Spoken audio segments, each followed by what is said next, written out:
Hello everyone, how you doing? This YouTube video is, um, you can see my rosy there, dubia roach that it seems to not want. This YouTube video it was a request from a subscriber. Basically, they requested to make a video about convincing a parent that, they want a tarantula, but I think the parents are a little skeptical. Um, Maybe a little bit of arachnophobia there. But this is for parents and anyone who wants to get into teas, or whether it be one or they plan to expand a collection and make it a hobby. So modeling this video is my Grammostola rosea, the common rose hair. Probably everyone out there who has gotten into teas began with one of these guys or girls. So basically, convincing your parent that you want a tarantula, and why it's a good idea. Um, and I think there's a lot of pluses to these types of creatures as pets. Um, One of them is their ease of care. Basically, these creatures do not require the same amount of attention as, say, a dog or a cat would. They're fairly easy to care for. My rose hair here is wall-caught rose hair. My first tea I ever got. Like most people, picked it up at a local pet store, and have had her since the very beginning. So, good things about teas as pets is that they are very simple to care for. With rose hairs, they do not basically require a lot of attention. They eat very seldom, some more than others. So you just really have to feel your spider out and see if it's one of those that likes to eat a ton or not so much. So mine, really not a big eater. She will eat probably about 2 large crickets, I would say every other week, or um, every other week, sometimes even longer. Doesn't mean anything is wrong with her. It's just where she came from. She probably learned to conserve herself pretty well, and didn't have a whole lot of food available, and so she's always been perfectly fine. As you can see, she's beautiful, big, and healthy, and great spider. So one of the things also, for the person requesting to have a tea as a pet, be sure that you do your research. I know a lot of people get into teas and have a ton of questions, and it's okay. I mean, you're never going to know everything there is to know about every tea out there, but you want to do as much research as you can before you actually get the animal. And that's going to be for the safety of the animal, for your safety. Just can't stress it enough. Do your research. If you're a child and you want to get a tarantula as a pet, maybe write a report on them and their natural habitat, and what they do, what they eat, how they live. And that would probably impress parents a good amount, to show that you're serious, have time invested into this before you even get into it. So the other thing is, all tarantulas, a lot of people say, do tarantulas bite? Do tarantulas, are they venomous? And the answer to both of those is yes. Tarantulas do contain venom, some not as strong as others, but that's how they catch their prey and how they eat. Can they bite? Well, of course. They do have fangs, and if stressed or startled beyond their acceptable tolerance, well, they just might bite. I have never had a rose hair bite me, or a smith eye, the Mexican red knees.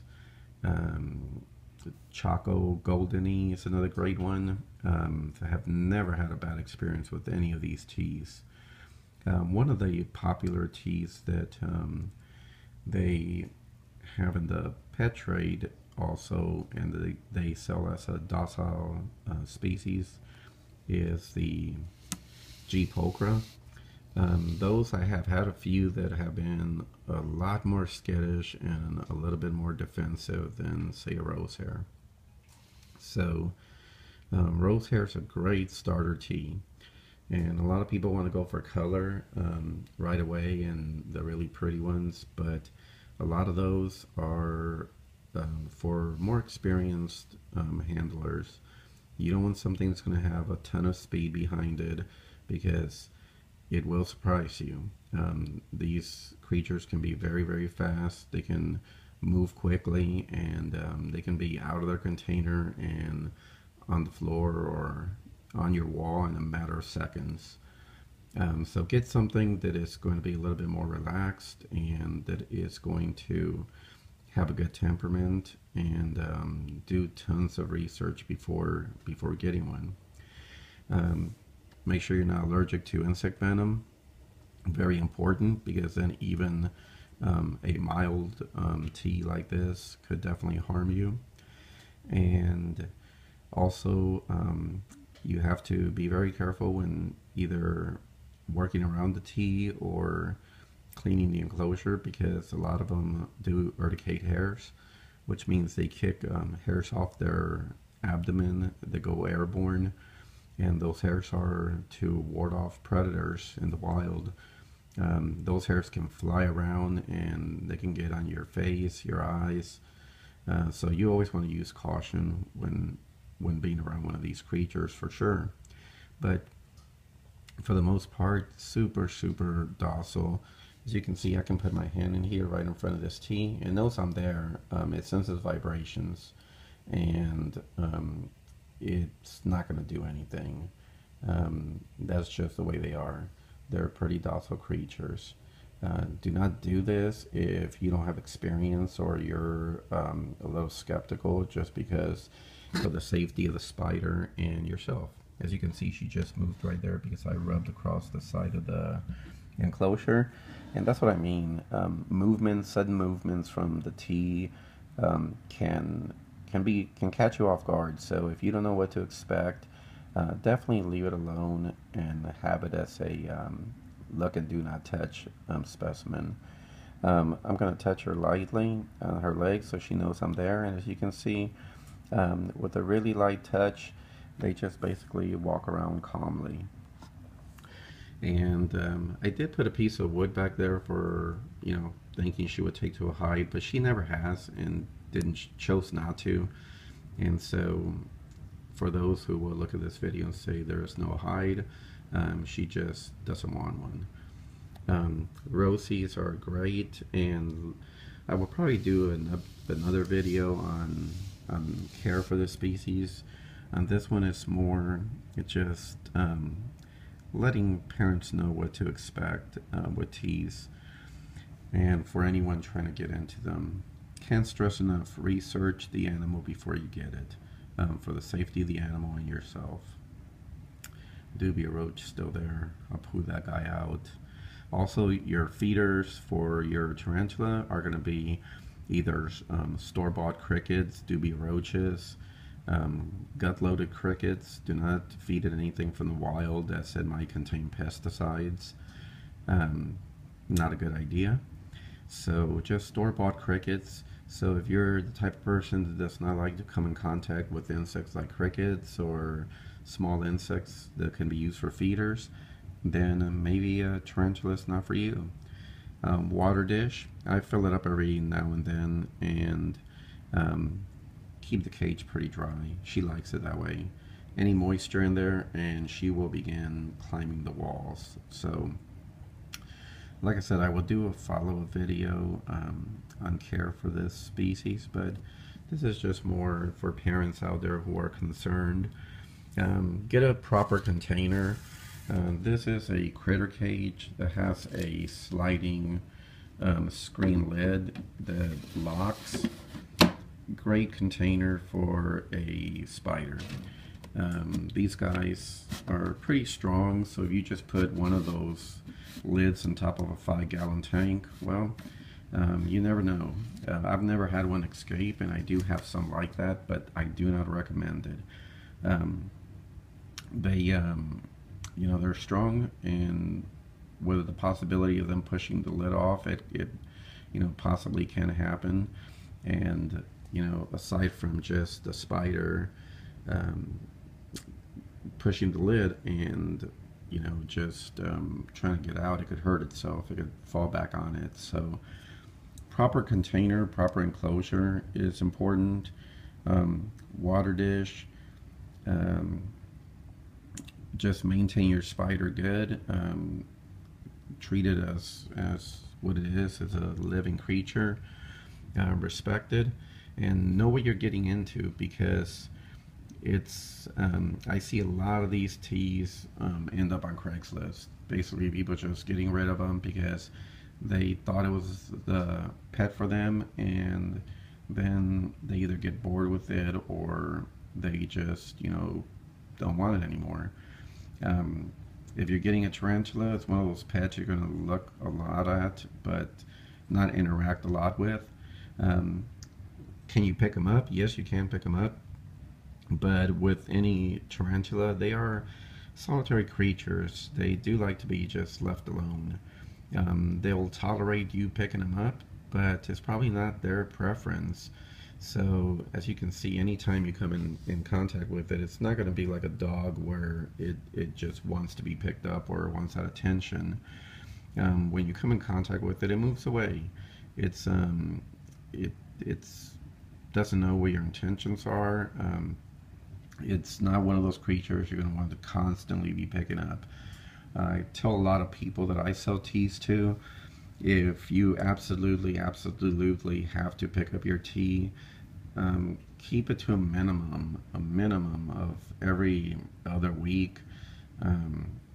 You know, every week if you really feel the need to, but I wouldn't recommend it.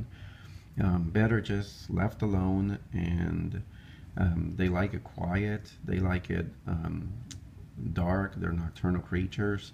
So not having all your friends and everybody over around the tea, the creature, will definitely help.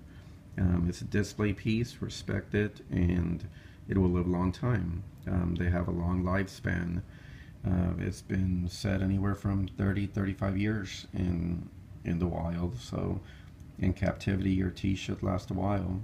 I've known people that have had rosies that they bought from pet stores for probably about since they were very young, so upward of, you know, 10 years, 13 years, and they're still around.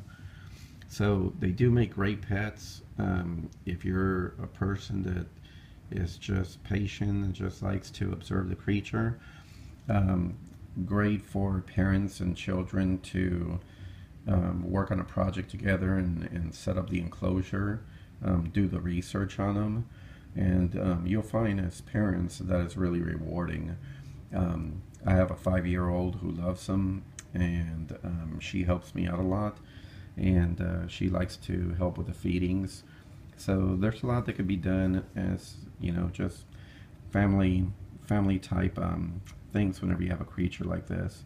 Definitely the research, the education, and the maintaining is great. So for parents, I hope this helps. Either way you choose, they are not what everybody makes them to be. They're not going to jump, hop, not this particular species. There are some that are more active, and so that's why I really recommend this as a great starter. It's pretty inexpensive. Most pet stores do stock these. That's the one tea they do stock, and it'll open the doors for you to see other beautiful creatures. And just look through videos, YouTube videos, look at other species, other species, see what their temperaments are, and make the right choice and get something that's going to be pretty slow and docile at first. Don't go right away for just what looks nice and beautiful. tons of research, look up videos, read bite reports, just keep the animal safe, keep yourself safe, and hopefully if anyone has doubt in their mind that this is a good pet, this will show them that it's a great animal for the right person who's willing to care for it and just care for it, research, and treat it with respect. So there she is, my very first rose hair.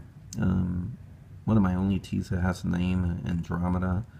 That is her name, and great model for this video. So I will actually pause for a second and come back with a couple of other contenders so that you can see that there is others that are a little bit more colorful. Might cost a little bit more, but they are also good teas for beginners. So be right back. Okay, and so here we are, another beautiful tea that I would recommend as a beginner is the Chocolate Goldeny, the Grammostola Pulchripes. Awesome teas, beautiful, and similar temperament to the rose hairs. Very nice if you want a little bit more color. These guys get huge and are beautiful spiders. And next on the list is Brachypelma smithi, the Mexican red knee, or you might see it as Mexican orange knee. This is my big female, one of them, and so beautiful creature, really relaxed temperament for the most part that I've experienced. As slings, if you end up getting a baby, they can be a little skittish, a little bit more, but their temperament is really good. All slings are a little more skittish than the adults, it seems. You're huge, they're little. They're just probably trying to get away from you. But beautiful spiders, great beginners, and we'll stress once more, do the research. Do the research, make sure you know what you're getting into. These particular species are easy to care for, and hopefully either way, parents will see that there's nothing threatening about these creatures, and that it's a great pet for a child if you know your child is mature and responsible enough to keep this animal, as I have stated. Maybe doing a little report on it, do a combined parent-child research project, and it'll be tons of fun. So definitely do all the research before you actually buy the pet, and then you will definitely enjoy it. These are amazing creatures. All right, well everyone, hope this has helped, and I'm always available to answer questions. If you have any, just please feel free to let me know. And as always, everyone, children and parents, thank you for watching.